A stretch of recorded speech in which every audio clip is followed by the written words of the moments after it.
क्या आपने कभी सोचा है कि समय क्या है, हम इसे कैसे मापते हैं, और सबसे बड़ी बात, समय को किसने और कैसे गिना। आज हम एक रोमांचक सफर पर निकलेंगे, समय मापने के रहस्य को समझेंगे और आपको समय की गहराई तक ले जाएंगे। हम समय को कैसे गिनते हैं, इसका सबसे बड़ा जवाब छिपा है हमारी पृथ्वी की गति में। हमारी पृथ्वी सूर्य के चारों ओर परिक्रमा करती है। इस पूरी यात्रा में पृथ्वी को 365 दिन और 6 घंटे लगते हैं, जिसे हम एक वर्ष कहते हैं। लेकिन ये 6 घंटे हर साल जुड़ते रहते हैं और 4 साल बाद मिलकर एक एक्स्ट्रा दिन बनाते हैं, जिसे हम लीप ईयर कहते हैं। यही कारण है कि हर 4 साल बाद फरवरी 29 दिन की होती है। महीना और दिन कैसे तय हुआ? अब सवाल उठता है, अगर एक साल का हिसाब सूर्य से तय होता है तो एक महीना और एक दिन कैसे बनते हैं? देखिए, एक महीना हमारे चंद्रमा से जुड़ा है। चंद्रमा लगभग साढ़े 29 दिनों में पृथ्वी का एक चक्कर पूरा करता है और इसी आधार पर महीने की गिनती शुरू होती है। एक दिन पृथ्वी अपनी एक्सिस पर घूमती है। इसे एक पूरा चक्कर लगाने में 24 घंटे लगते हैं। यही कारण है कि हमें दिन और रात मिलते हैं।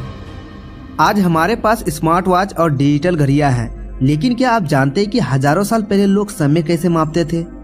यह है सनडियल यानी कि सूर्य घड़ी, प्राचीन काल की घड़ी। पहली सूर्य घड़ी लगभग 1500 BC में मिस्र में बनी थी।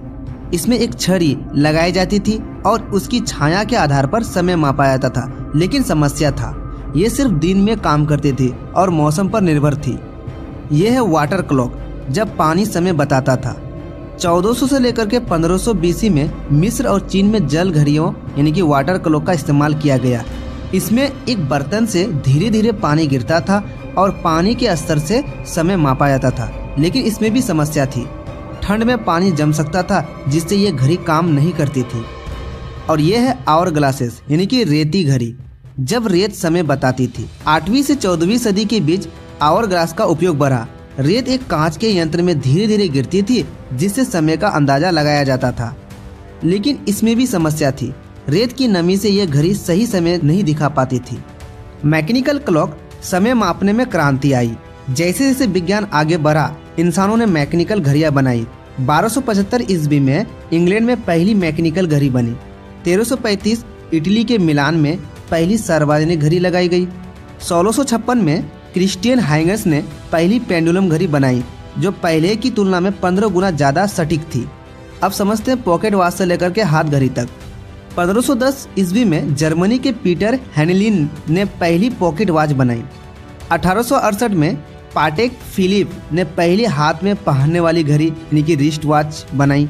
1914 में पहली बार रिस्ट वॉच को मिलिट्री में इस्तेमाल किया गया। अब क्वार्टर्स घड़ी और डिजिटल घड़ी। 1927 में वारेन मैरिसन ने पहली क्वार्टर्स क्लॉक बनाई, जो मैकेनिकल घड़ियां से कई गुना ज़्यादा सटीक थी। फिर 1970 में पहली डिजिटल घड़ियां बनी। अब परमाणु घड़ी यानी कि एटॉमिक क्लॉक सबसे सटीक घड़ी है। 1949 में पहली परमाणु घड़ी यानी कि एटॉमिक क्लॉक बनी, जो 1 करोड़ साल में सिर्फ 1 सेकंड का अंतर करती है। आज मोबाइल, GPS और इंटरनेट परमाणु घड़ियों पर निर्भर है। क्या इन प्राचीन तरीकों में कोई कमी थी? सूर्य घड़ी सिर्फ दिन में काम करती थी।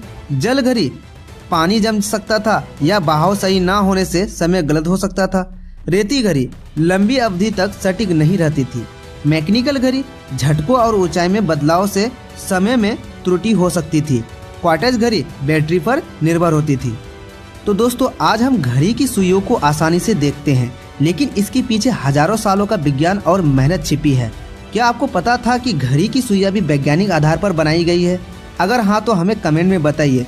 अगर आपको ये वीडियो पसंद आया हो तो लाइक, शेयर और सब्सक्राइब करना ना भूलें। Thank you for watching.